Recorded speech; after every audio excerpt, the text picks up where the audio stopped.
Muy buenas tardes con todos. Qué privilegio recibirle, señor presidente. Tenemos el honor de recibir a Carlos Alvarado Quesada esta tarde, el 48º presidente de Costa Rica. Cuál era una pequeña biografía simplemente para presentarlo. Desde mayo del 2018 hasta mayo del 2022, cuando concluyó su mandato conforme a los límites constitucionales.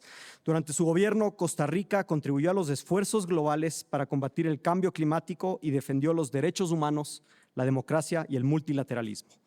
El presidente Alvarado recibió el premio Planetary Leadership 2022 de la National Geographic Society por su compromiso y acción en favor de la protección de los océanos. Y en septiembre de 2019 recibió en nombre de su país el premio Campeones por la Tierra por su liderazgo en políticas públicas otorgado por Naciones Unidas. En noviembre de 2019 fue nombrado entre los 100 Next de la revista Time, reconocimiento a líderes emergentes de todo el mundo que están configurando el futuro.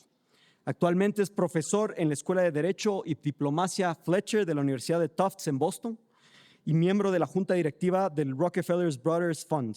Es fellow de la Richard von Weizsäcker, de la organización Richard von Weizsäcker de la Academia Bosch y miembro del Comité Asesor de Alto Nivel de la Iniciativa Global para galvanizar el compromiso político con el derecho internacional humanitario de la Cruz Roja. Miembro del Comité de Políticas Públicas de Desarrollo de Naciones Unidas, director del Club de Madrid y miembro de la Junta Directiva de la Open Lunar Foundation, entre otras posiciones. Antes de la presidencia, el presidente Alvarado ocupó los cargos de ministro de Trabajo y Seguridad Social, ministro de Desarrollo Humano e Inclusión Social y presidente ejecutivo del Instituto Mixto de Ayuda Social, entidad responsable de implementar programas de protección social y promoción de la reducción de la pobreza. Antes de ingresar a la política, trabajó para Procter & Gamble y también tuvo un interés en la literatura, que le vamos a preguntar un poco de eso hoy porque creo que es de interés para este grupo. Bienvenido, presidente. Muchas gracias. Muchas gracias y muy buenas tardes.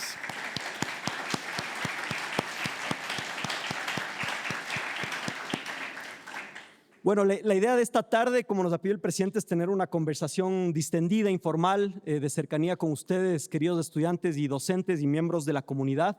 Va a haber un pequeño espacio para preguntas al final, así que les pido que las vayan preparando. El presidente Alvarado nos visita, tiene una agenda importante aquí en el Ecuador, diferentes temas, pero estuvo en la cumbre de sostenibilidad del día de ayer, hablando de los temas que le apasionan, por supuesto, en sostenibilidad. Pero antes de entrar en eso, yo quisiera, presidente, empezar preguntándole un poco de cómo arrancó en la política, porque creo que aquí hay muchos jóvenes que aspiran a entrar en política o por lo menos tener incidencia en su país. Entonces, usted fue el presidente más joven de la historia de Costa Rica. Quizá que nos cuente un poco cómo un perfil de escritura, activismo y política lo formó para convertirse en el líder que es hoy. Bueno, muchas gracias y muchas gracias por estar acá y espero que sean mis palabras las que agreguen algo de valor en sus propios viajes de vida. La verdad es que ese es mi objetivo y por eso me gusta compartir mucho con las personas jóvenes. Cuando yo iba a ingresar a la universidad y quería ver qué estudiar, siempre me apasionó mucho la creación, la literatura, leer, la música. Pero como teníamos esos, y tal vez ustedes los han tenido, ¿cómo me voy a ganar la vida? Lo más cercano que veía de esas mis pasiones con una carrera era en aquel momento el periodismo, la comunicación, y decidí estudiar periodismo y comunicación. Una carrera que me apasiona y con la que tuve muchos encuentros y desencuentros, incluso al día de hoy, con la comunicación, pero que me formó. Y empecé a ejercer el periodismo, pero me faltaba otra parte. Esa parte creativa no estaba tan satisfecha. Y encontré también una conexión entre la parte creativa y la inquietud por el cambio. Empecé a ver que quería ver cambios en mi sociedad, como persona joven, en la sociedad costarricense.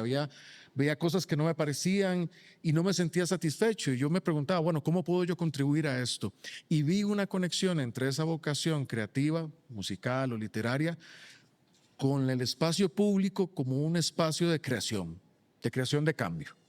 Y fue como mi primera. Y ahí inicié a los 24 años como asesor de una fracción parlamentaria. 24 años y empecé a ser asesor parlamentario. Siempre con la visión de estar detrás. Yo vengo de una familia que decía, la política es mala y ser político es malo. Y hasta el día de hoy casi que no lo dicen en voz alta, pero a veces lo piensan todavía, porque sí, la política puede ser dura. Pero me involucré y empecé a aprender mucho de la política pública, del quehacer político, de lo duro que puede ser, pero también de lo importante y lo significativo que puede ser para transformar sociedades. Ahí empecé siempre viéndome desde atrás. Nunca yo dije, yo quiero ayudar, yo quiero aportar con mis ideas, pero yo no voy a involucrarme, yo voy a ayudarles a otros. Y tal vez para concretar una parte de ese viaje, también ahí empecé a frustrarme una parte. ¿Por qué? Hay veces que yo decía, pero es evidente lo que hay que hacer, esto es lo correcto, o ¿por qué no hacen? La asesoría dice que hay que hacer esto y el político termina haciendo otra cosa. Y me di cuenta que hay un paso adicional ahí también, que no basta con asesorar o dar buenas ideas, eso es importante, pero que la diferencia entre quien asesora o quien comunica y quien tiene la responsabilidad política es literalmente poner la piel, poner el rostro, asumir la responsabilidad públicamente. Y por eso muchas veces no se hace, porque trae un costo. Pero ese tránsito fue el que me empezó a persuadir de que si en verdad quería materializar ese cambio, esa creatividad en política pública que impactara positivamente la vida de las personas, había que tomar una decisión entre nada más opinar, asesorar o involucrarse y asumir la responsabilidad de las decisiones que uno creía debían. Y ese fue tal vez el clic allá tener una participación directa en la política. Claro, claro. Y ese es un tema que lo quiero explorar más adelante porque usted tomó varias decisiones no necesariamente políticamente favorables y un poco entender el costo ese, pero antes de eso quisiera dar un paso atrás y quizá escuchar un poco justo de su entorno de amigos, familiar en ese camino a la presidencia. Es decir, usted decía, claro, al político por lo general se lo ve con ojos negativos, lamentablemente en nuestra región, es algo que compartimos en el Ecuador, lamentablemente, y quizá un poco cómo ese entorno jugó un rol en su camino a la presidencia de la República y quizá cómo manejó esas dinámicas más personales que al final son las que inciden en toda decisión.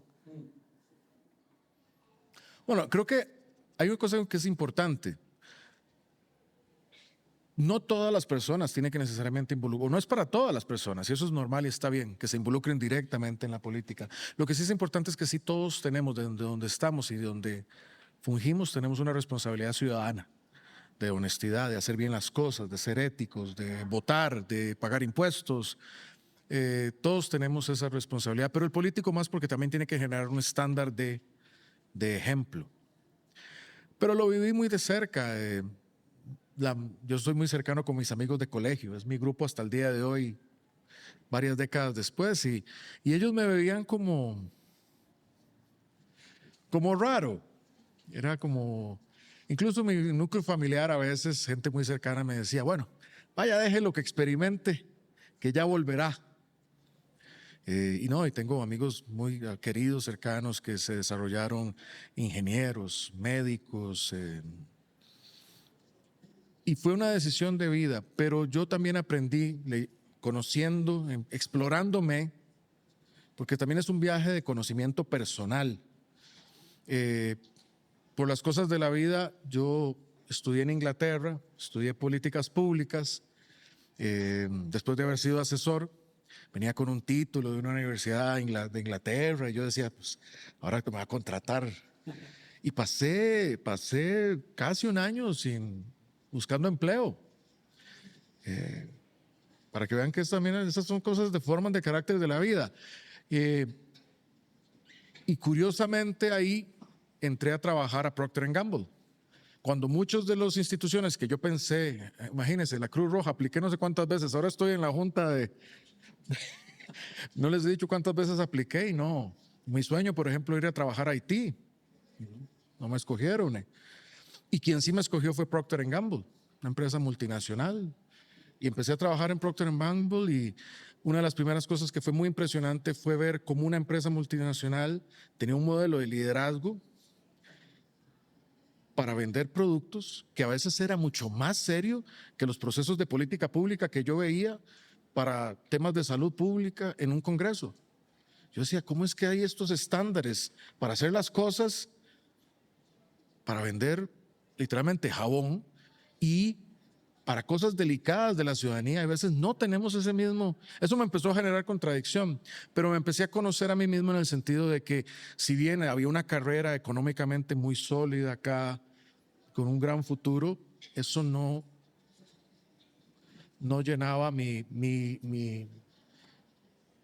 propósito de cambio, de crear, de hacer, de servir, de servir. Entonces ahí fue cuando tomé una decisión en el año 2014, el año 2013.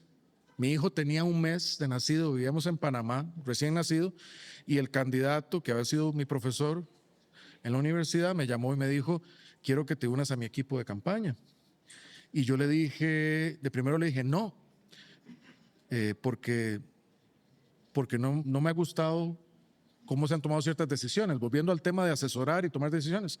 Me dijo, no, quiero que tú lo dirijas. Ahí ya había un cambio de responsabilidad. Y yo entonces dije, así sí, yo asumo la responsabilidad, pero se respetan mis decisiones. Y fui su director de campaña. Empezó la campaña con un 4%, pero así se convirtió en presidente Luis Guillermo Solís, mi antecesor. Y él ahí me dijo, quiero que seas mi ministro. Y también asumí tomar esa responsabilidad. También tenía 34 años. Él me dijo, quiero que seas ministro de Comunicaciones. Y yo le dije, presidente, yo no quiero desempeñarme ahí por esa relación con la comunicación que tenía. Yo puedo hacer otras cosas, tengo muchos skills, muchas habilidades gerenciales que he adquirido y quiero implementar porque sé que el sector público carece de ellas y quiero llevar eso a la práctica. Y entonces me dijo, bueno, quiero que sea mi ministro de Desarrollo Social. Recuerdo tener una llamada con uno de mis mentores, un profesor, y le dije, Alberto, el presidente quiere que sea ministro de Desarrollo Social y estoy pensando en decirle que no. Yo tengo 34 años y es una responsabilidad muy grande la lucha contra la pobreza. Y me dijo Alberto, Carlos, dice, mira tantas personas que han pasado por ahí y lo que ha pasado. ¿Cómo tú no lo vas a hacer mejor? Lo cual fue curioso, pero me motivó. Y yo fui el ministro más joven del gabinete y lanzamos una estrategia modelo de combate a la pobreza en aquel gabinete. Y ese fue el salto ya a no estar atrás, sino a asumir una responsabilidad y tratar, y eso fue hermoso porque fue crear una estrategia de combate a la pobreza para las personas más necesitadas, pobreza extrema, con mapas digitales, con ciencia, con tecnología, para llegar al hogar con cogestores, trabajadores sociales que coordinaban las necesidades de esa familia en pobreza. Eso fue hermoso. Eso es uno de los trabajos más lindos que he tenido en mi vida. Qué maravilla. Y claro, usted habla de dar el paso a tomar una responsabilidad, pero claro, la responsabilidad también conlleva asumir del peso de los propios errores o de las equivocaciones. Entonces, quizá, ¿qué consejo tendría para navegar esos momentos en los que uno quizás se arrepiente, no necesariamente porque sea un error, pero que piensa que lo podía haber hecho mejor? ¿Cómo llevar esos momentos y quizá que nos cuente de manera anecdótica a nivel personal cómo se vive la intensidad del peso de una decisión tan grande que podría haber sido mejor? Bueno, es intenso y hay muchas ramificaciones de las decisiones que se toman. Una cosa que sí les sugeriría es, uno se puede equivocar, pero yo lo que creo es que cuando uno toma la decisión, uno tiene que estar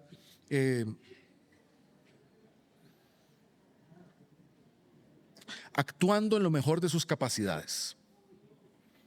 Uno tiene que estar muy presente. Mi padre me dio un consejo que en ese momento me pareció un consejo muy llano. Me dice, cuando vas a tomar una decisión, cuenta hasta 10. Dice, piénsalo bien. Yo decía, es un consejo pero es muy cierto, porque uno tiene que vivir con esas decisiones toda su vida.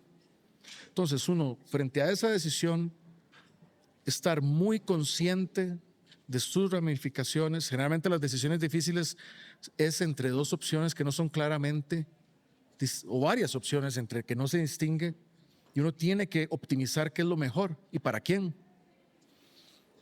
Pero que incluso que si uno se equivoca eventualmente, que uno pueda dormir bien y que pueda enmendar y que pueda aprender. Eso es lo más importante. En la política, a diferencia de otros sectores, no se incentiva el aprender de los errores, porque el error en política es muy castigado, castigado por la oposición, por la opinión pública, por los tribunales incluso. Pero yo también tuve un jefe que decía, si te vas a equivocar, equivócate plenamente. Dice, no, yo tenía también una profesora de canto que decía, no cante a medias.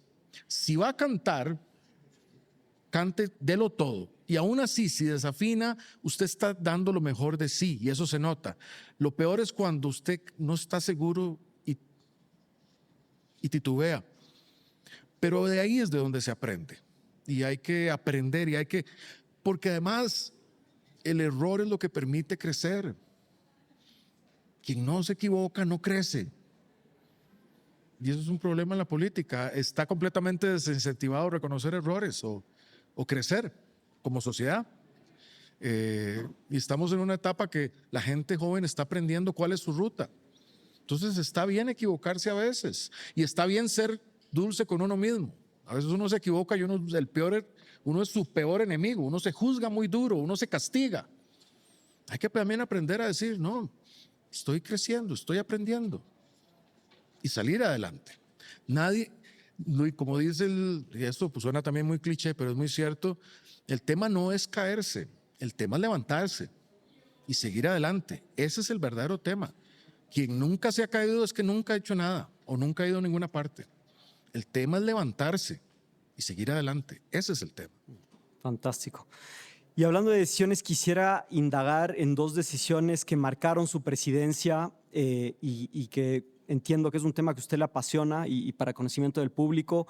El presidente Alvarado en un momento, en el 2020, vetó un intento de reactivar la pesca de arrastre en Costa Rica. La pesca de arrastre es un mecanismo, el presidente nos explicará más, pero un mecanismo de pesca que mata como daño colateral mucha fauna marina.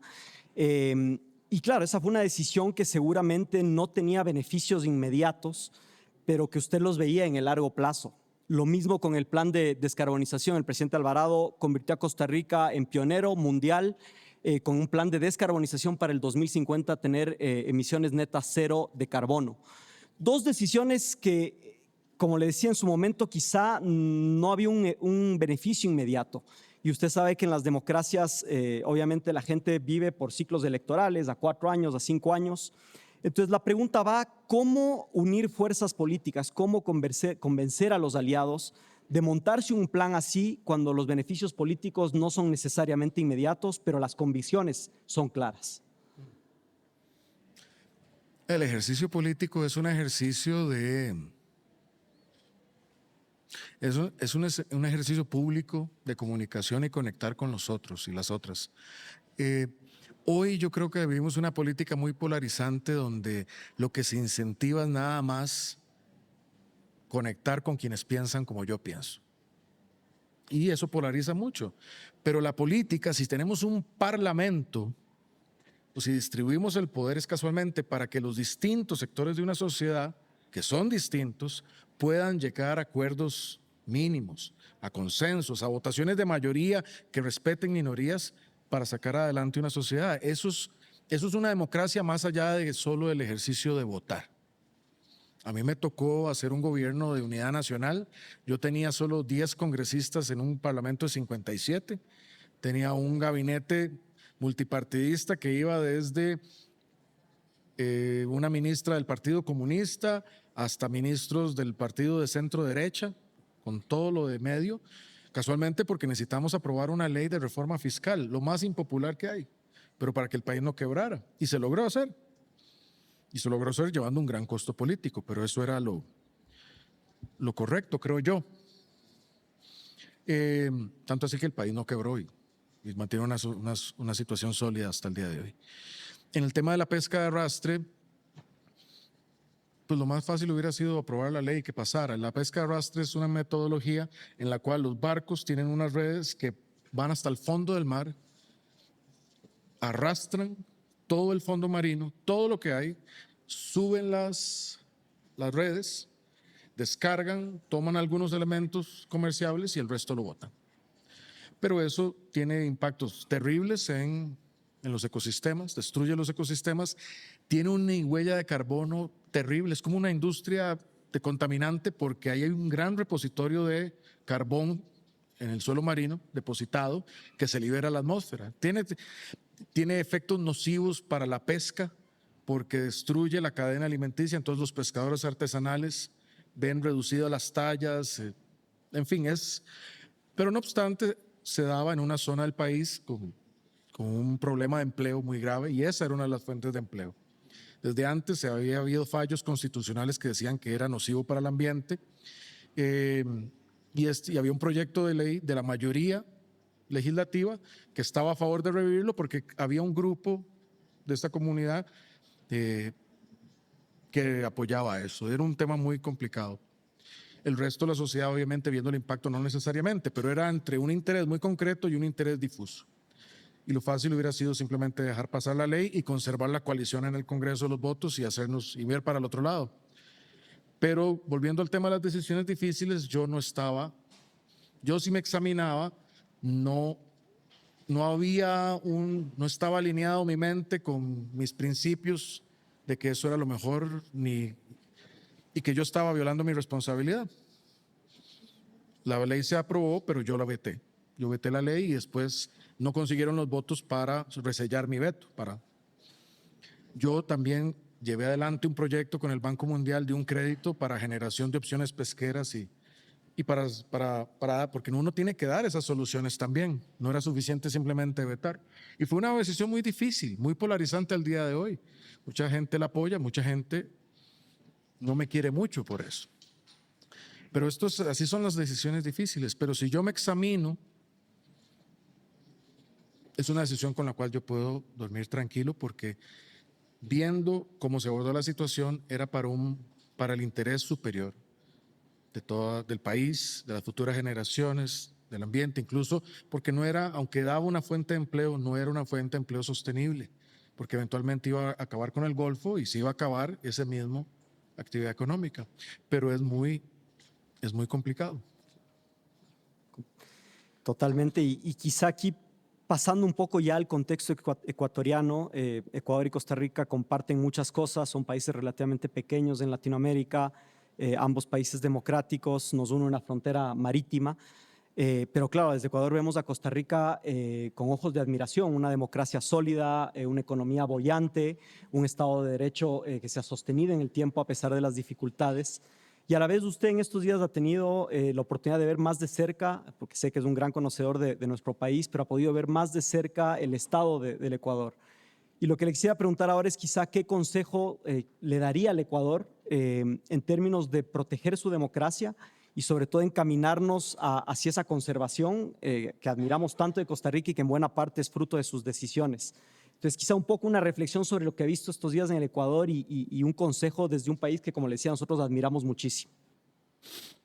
Bueno, empezando por lo que he observado en la cumbre y en las reuniones que he tenido una sociedad civil muy activa, tanto la academia, el sector privado, la juventud, el sector de mujeres, participando en las discusiones de sostenibilidad, con mucho conocimiento de la materia, lo cual me ha impresionado muy bien y de forma activa. Es decir, no es una sociedad civil que participa en esta discusión, digamos, desde atrás, sino enfrente. Eso lo veo con optimismo. Siempre hay complejidades, pero veo que la discusión está presente y está de una forma positiva.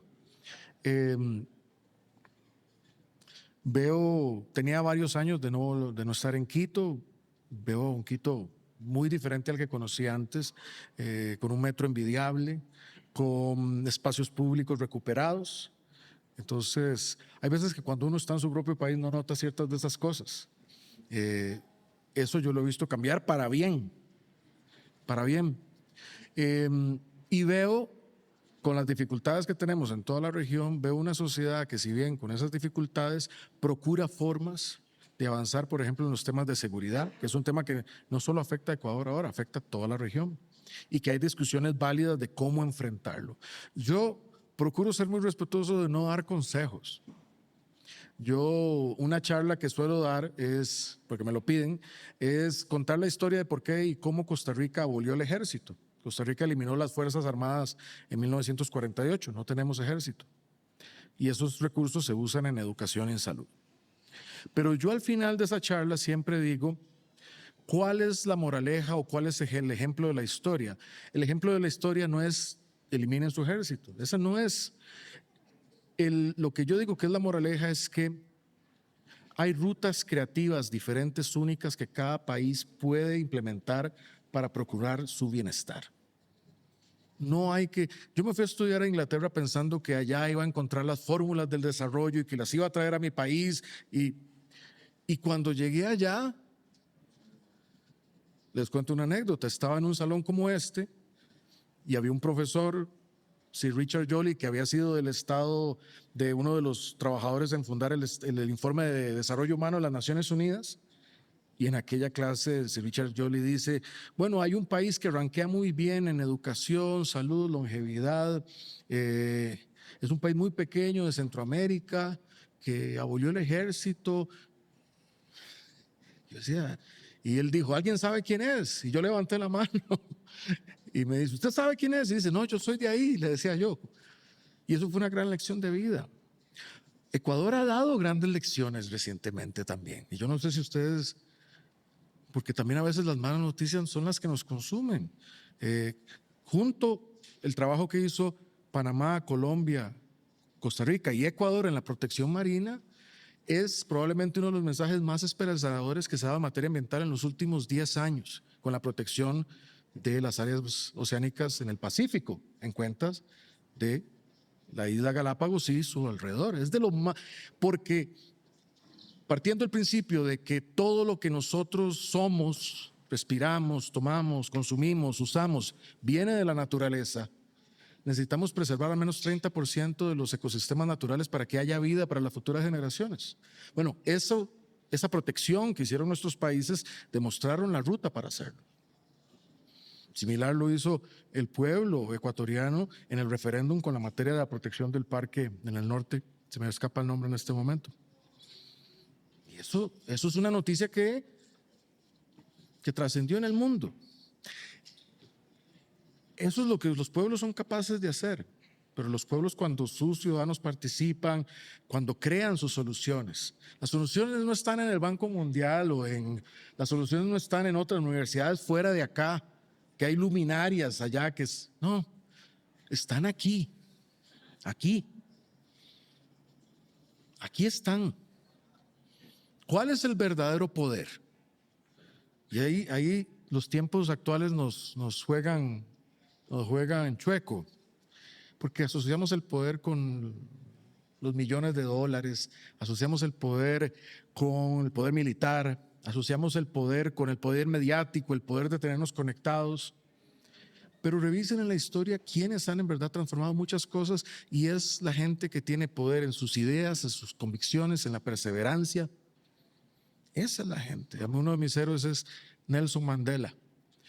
¿Qué ejército tenía Nelson Mandela? ¿Cuántos miles de millones de dólares tenía atrás? Pero tenía idea, perseverancia, convicción, organización de una gente con un sueño. Y como él mismo dijo, la marcha, la gran marcha, y cuando se despedía de ser presidente, dice, la gran marcha sigue. A veces vivimos con una noción de que vamos a llegar a un plató, a una meseta, donde la historia acaba y todo está tranquilo. No, el drama humano es un constante ir y venir de fuerzas, intereses. Pero lo que importa en el tiempo que nos es dado y con nuestra energía es dar lo mejor de nosotros. Ya se me olvidó por qué estaba hablando de esto. Ya me estoy haciendo mayor. Pero creo que eso es lo importante al final. Esa contribución que podemos dar. Y eso lo puede dar cualquiera.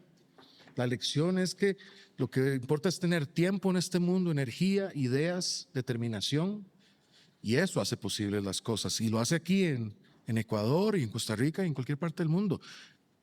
La esperanza está dentro. Vean, si hoy buscamos la esperanza fuera de nosotros, ustedes le están dando la esperanza a alguien más. Si usted busca esperanzas viendo las noticias, pero busque la esperanza viendo alrededor de ustedes, en la gente en las personas que hacen una diferencia cada día, o en ustedes mismos. Eso lo empodera a uno. ¿Qué puedo yo hacer diferente y mejor? Y ahí está la semilla del cambio. Eso a mí me da esperanza. Gracias por ese mensaje, presidente. Y quizá para ir cerrando un poco más en el plano personal, obviamente la política es intensa, el ejercicio del poder es intenso. Entonces quizá preguntarle un poco más a qué está dedicado ahora, a qué dedica sus energías, un poco qué le ilusiona, qué le preocupa del futuro, quizás siguiendo en la línea esta de la esperanza. ¿A qué dedica el tiempo libre? Dijo. No sé si Eso tiene tiempo libre. Eso es una canción muy vieja. No, una cosa que disfruto, bueno, hasta hace poco estaba en Boston dando clases, lo cual es una gran satisfacción. Crecí mucho escuchando a las personas jóvenes, volver a tener esa retroalimentación y a ver mucho de lo que aprendí como un viaje y sentir que lo que puedo ofrecer. Yo hice mi curso, daba un curso en Fletcher de liderazgo. En mi curso se llamaba Liderazgo en la Esfera Pública. El título real del curso es Todo lo que me hubiera gustado que me dijeran antes de haber sido presidente. ¿Qué era eso? ¿Qué cosas podía ayudar de utilidad a las personas? Porque nadie puede recorrer el viaje como uno. Lo que uno sí puede hacer es darle una guía, tal vez como una guía de, si estás aquí, mira esto, ponle atención a esto. Tú tienes que tener tus propias soluciones, pero ponle atención a estos elementos y ponle atención a este elemento. Este es su principal instrumento, lo que tiene uno. Esto es su propia existencia. El mejor líder que puede ser uno es la mejor versión de uno mismo. Lo demás es impostar o es alguien más. Lo mejor que uno puede ser es su ser más genuino y explorar qué es ese ser más genuino. Entonces disfruto dar las clases, estar acá. Los temas ambientales son temas que me apasionan porque los veo como una responsabilidad para la generación de mi hijo y me apasiona hacerlo. Lo veo como parte del legado de mi país. Pero también recientemente he visto que es necesario, y me han llamado y me cuesta a veces decir no, pero para iniciativas, por ejemplo, para luchar contra el crimen organizado en la región. Yo creo que es una de las grandes desafíos de las democracias. Y creo que puede haber la tentación de pensar muchas veces que la democracia es un obstáculo para luchar con el crimen organizado y podemos caer en la tendencia autoritaria. Creo que eso es un gran riesgo. Yo valoro muchísimo la libertad y creo que hay que defenderla. Trabajo un poco en esas iniciativas, con la iniciativa global contra el crimen organizado y en otras causas filantrópicas. Creo que lo peor que uno puede hacer es no ser útil. Entonces me obsesiona ser útil. Quiero ser útil y trabajar en esas cosas. Qué maravilla. Y bueno, para ir cerrando, antes de pasar un par de preguntas del público, quizá una última pregunta, hablando de qué le hubiera gustado saber antes de ser presidente, quizá preguntarle qué le hubiera gustado saber cuando era joven, qué le diría a su joven de hace, no sé, 20 años, aunque es joven aún, pero 20, 30 años, pensando en que hay jóvenes aquí que quieren tener incidencia en la sociedad, que quieren tener una relevancia en su profesión. Un poco ese consejo al Carlos Alvarado de 20 años. Yo me diría, una cosa que me diría es, ten calma, las cosas van a estar bien. De una u otra forma, me lo diría. Yo vivía en unos 20 años con mucha ansiedad y tal vez con mucha necesidad de demostrarle o demostrar. Y ahora entiendo que a la única persona que tengo que impresionar es a mí mismo, de qué puedo lograr y no a otros. Creo que me diría eso, ten paciencia, eso, tener paciencia. A veces cuesta mucho. Ese fue el consejo que me dio siendo yo presidente joven. En mi primer año pude reunirme con el presidente Tabaré Vázquez, presidente de Uruguay. Estaba en su último año de su segundo mandato, él cerca de cumplir 80 años. Y yo le hice esta pregunta: presidente, ¿qué me recomendaría usted? Usted tiene mucha experiencia, usted ha sido alcalde de Montevideo, 2 veces presidente de Uruguay, médico, un señor de 80 años, ¿qué me recomienda usted? Y él me dijo, tiene unas manos grandes así de doctor. Me dice, paciencia, presidente, paciencia, porque de todos usted es el único que tiene que tener más paciencia que todos. Si usted quiere que algo salga, paciencia, porque eso es otra enseñanza. Lo bueno cuesta. No hay nada bueno que venga fácil. Por las cosas realmente buenas para un país, para una sociedad, hay que trabajarlas, hay que lucharlas. Y si uno quiere ir lejos, lo cual significa traer más gente, hay que tener paciencia. Y sobre todo, paciencia no con los que piensan como yo, sino con quienes no, y que le tengan a uno paciencia. Y construir y generar vínculos. Y eso nos cuesta tanto en esta sociedad. Generar esos lazos y estar de acuerdo en estar en desacuerdo. Pero poder decirnos adiós igual y nos vemos mañana. Eso es una de mis mayores preocupaciones. A veces siento que critico muchas cosas de nuestros amigos los europeos, pero una que les envidio es que ellos en la Unión Europea se juntan de centro, de izquierda, de derecha, de más y de menos izquierda y de más y menos derecha, pero tienen que tener una posición común y lo hacen. Nosotros a veces con menos diferencias nos polarizamos tanto y eso no le ayuda a la gente, que es a la larga la que necesita que le ayudemos. Eso creo que es algo que nos falta tal vez en nuestra sociedad, pero eso igual, eso no es algo ajeno a nosotros. Eso está dentro de nosotros, cambiarlo. Yo puedo decidir cambiar eso entablando puentes con otros que no piensan como yo.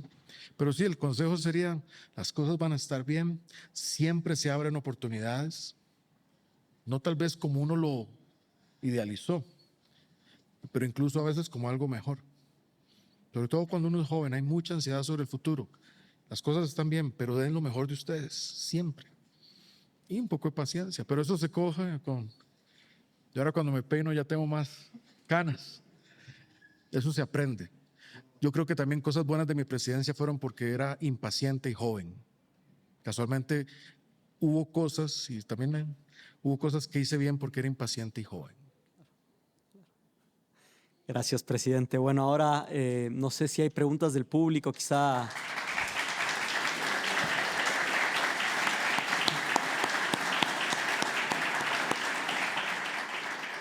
No sé si tenemos unos micrófonos, si no repetimos aquí, creo que tenemos una pregunta. Por favor, doctor Ortiz.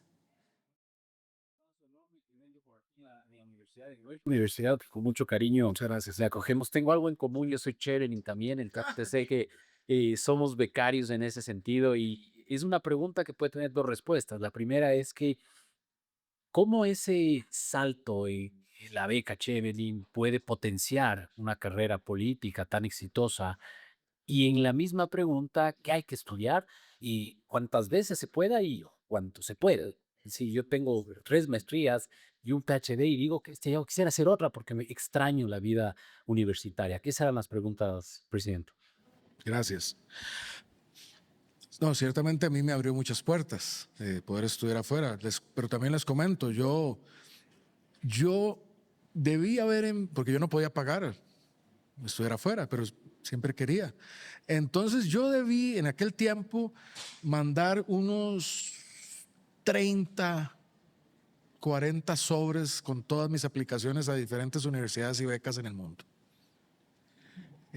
Y o no recibí respuesta o recibí respuesta no. Y me acuerdo porque ahora uno llena un formulario, manda un PDF. No, ahí había que ir a fotocopias, fotocopia títulos, todo eso. Y recuerdo cuando dije, esta es la última que voy a mandar, ya no más. Y esa fue la beca Chevening.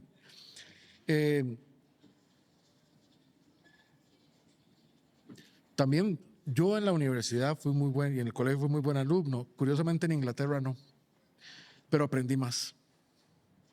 ¿Pero por qué? Porque aprendí más de la gente.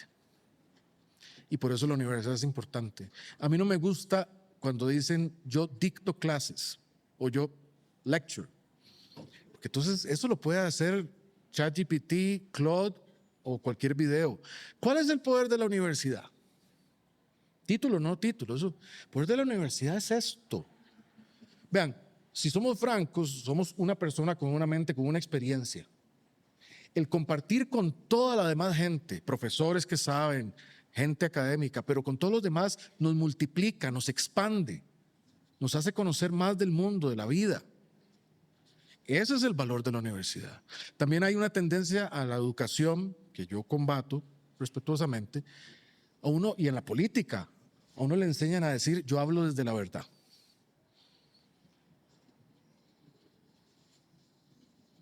Es decir, yo lo sé, lo que estoy diciendo yo estoy convencido absolutamente.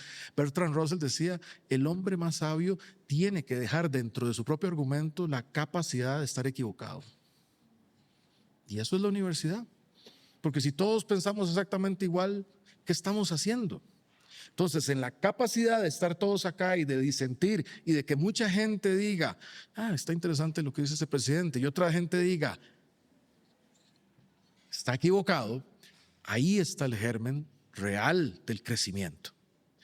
Ahí en esa compartir, en el participar, escuchar, debatir. Ese es ese poder de la universidad. Eso, la educación a distancia es muy importante también, o recibir clases en Zoom no puede ser, pero hay un elemento que se adquiere aquí, o en el bar o en el pub a veces, de crecimiento. Entonces yo en Inglaterra tal vez no fui el mejor estudiante, pero aprendí más que en otro, porque conocí gente de todas las culturas, de todas las... Ahí fue la primera vez que escuché el argumento de por qué había que luchar contra el cambio climático. Y recuerdo que muy bien yo dije, no, nosotros no nos podemos dar ese lujo porque somos países pobres. Eso es lo que yo dije en aquel momento, la primera vez. Cambié, crecí. Gracias, presidente. Una pregunta más por acá. Perdón, sí, por favor. Mucho gusto, presidente. Yo lo que entiendo es que cuando uno es presidente también puede em, hacer amistades con otros compañeros presidentes, de tener a otros presidentes como guías o que, o que alguien puede aprender de las presidencias de esos colegas presidentes. Así que mi pregunta es, le voy a decir el nombre de 3 presidentes que fueron presidentes en su mandato, en su periodo, y usted nos va a decir qué aprendió de ellos y qué podríamos aprender nosotros de ellos.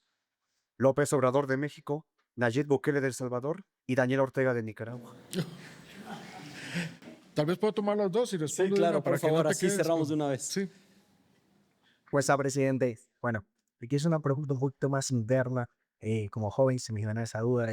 Usted tomó la posición siendo muy joven y eso tomó muchos riesgos. Y eso me gana la duda de cuando viene esos momentos donde no tiene una respuesta clara, ¿qué le da la certeza para decidir sabiendo que se podía equivocar en el futuro? Gracias. Eso es muy bueno. Nosotros empiezo y luego voy con tu pregunta. Nosotros nos entrena la vida o el sistema a minimizar los riesgos. Y una de las preguntas que más nos hacemos es, ¿usted cómo me garantiza qué? Siempre. En la política le dice, ¿usted cómo me garantiza? Pero asegúreme que. Incluso en nuestras relaciones, eso es un tema de confianza. Y queremos certezas en la vida, nos reduce la ansiedad. Pero cuando uno analiza más a fondo, bueno, para eso existen los seguros, porque no sabemos si mañana vamos a chocar, si se va a haber un incendio, si hay que... casualmente porque son más los factores fuera de nuestro control que los factores de nuestro control. Yo creo que una de las reflexiones que tenemos y que nos da más paz es poder diferenciar aquellas cosas que yo puedo transformar de aquellas que yo puedo influenciar y de aquellas en que no tengo ninguna injerencia. Muchas veces lo que más nos preocupa son cosas en las cuales no tenemos ninguna injerencia. Muchas veces podemos ampliar el rango de nuestra influencia para tener alguna injerencia en esas cosas, pero saber la diferencia nos ayuda a nuestra paz interior. Hay una oración que se llama serenidad, que eso, ayúdame a discernir entre las cosas que no puedo cambiar, las que puedo cambiar y aprender a distinguir entre ambas. Porque esa es la serenidad. Frente a una decisión, nunca hay una certeza, creo yo, absoluta de estar en lo cierto. Eso es lo que yo creo. Tal vez en matemática a veces. Pero más sobre una cosa tan compleja como el objeto social, como multicausal. Vean, les pongo un ejemplo de una decisión muy difícil que a mí me tocó. Yo, en Costa Rica, hasta antes de mi mandato, era ilegal el aborto terapéutico para mujeres embarazadas en riesgo de muerte. Es decir, una mujer que estaba embarazada, pero médicamente podía morir por el embarazo, no podía abortar. Y muchas mujeres murieron así. Yo firmé para que se pudiera hacer un procedimiento en ese caso. Y fue un tema controversial, obviamente, muy difícil, que era legal desde hace 50 años, pero nadie se había atrevido a firmar. Yo creí que era lo correcto y lo firmé, pero me acuerdo que en diciembre del 2019 firmé aquello y dije, esto es lo último difícil que hago. Y después vino la pandemia. Pero lo que sí es importante, creo yo, tu pregunta es, entonces, cuando estás confrontado a esa decisión difícil, que vos des lo mejor de vos mismo. Que analices lo mejor, que escuches a la mayor cantidad de voces, que tengas un alineamiento entre tus pensamientos, tus emociones y tus principios, y que des lo mejor de ti. Porque puedes acertar muchas veces, pero en el caso que te equivoques, lo hiciste dando lo mejor de ti. Y no con una mala fe o con una doble agenda o sin haber hecho la tarea, porque eso es lo que trae remordimientos y arrepentimientos y eso es lo que en verdad duele. Entonces creo que para dormir bien como un líder es siempre procurar actuar en lo mejor de las capacidades propias. Y para eso está la demás gente también, que te asesora, pedir consejos, ser humilde en eso. Uno no tiene por qué saberlo todo. Eso creo yo da mucha paz frente a esas decisiones difíciles. Y de líderes, bueno, en el Evangelio, y después lo toma San Agustín, dice, examinarlo todo, tomar lo bueno. Yo creo que eso es una buena, y a mí me tocó reconocer muchísimos líderes. De Ecuador interactué muy de cerca con el presidente Lenín Moreno, interactué muy de cerca con el presidente Lasso, con el presidente Duque. De los que tú me preguntas, con el presidente Ortega no interactué. ¿Por qué? Porque yo denuncié la dictadura desde el día 1. ¿Por qué? Porque yo empecé en mayo del 18. En abril inició la represión de los estudiantes, que mató más de 300 estudiantes en Nicaragua. Y nosotros llegamos a tener 80,000 refugiados, que le dimos estatus de refugiados. Entonces ¿qué aprendo de Ortega? Lo estudio casualmente porque también de lo malo uno aprende. Y de qué no hacer en eso. En el caso de Nayib Bukele, lo conocí poco, fui a su traspaso, ahí conocí al vicepresidente de Ecuador, Otto Sonnenhösner, que hasta el día de hoy tengo una muy bonita amistad. Yo aprendería de él los métodos de comunicación, de cómo comunicar efectivamente. Una cosa que es importante para él o para todos nosotros, para mí también la comunicación tiene una responsabilidad ética. La comunicación no se puede hacer solo como un instrumento político, tiene que estar conectado con una responsabilidad ética. Pero yo aprendería de mecanismos de comunicación. Y del presidente López Obrador,